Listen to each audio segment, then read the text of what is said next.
உலக நன்மை வேண்டி காஞ்சி கலையம் தீச்சட்டி முளைப்பாரி ஏந்தி ஆதிபராசக்தி வழிபாட்டு மன்றத்தின் பெண்கள் ஊர்வலம்.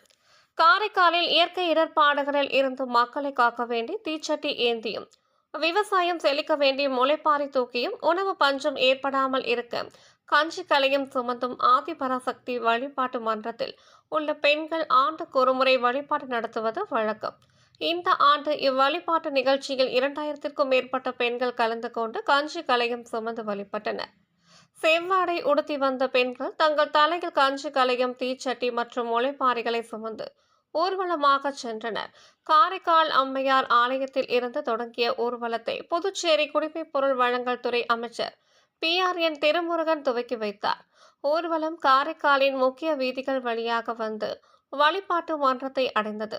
அங்கு பெண்கள் நேர்த்திகடன் செலுத்தி வழிபாடு நடத்தினார்கள். நிகழ்ச்சியில் புதுச்சேரி மின்திரள் குழும இயக்குனர் மீனாட்சி சுந்தரம், ஆதிபராசக்தி மன்ற ஆலோசகர் சிவகுமார் உள்ளிட்ட ஏராளமானோர் கலந்து கொண்டனர்.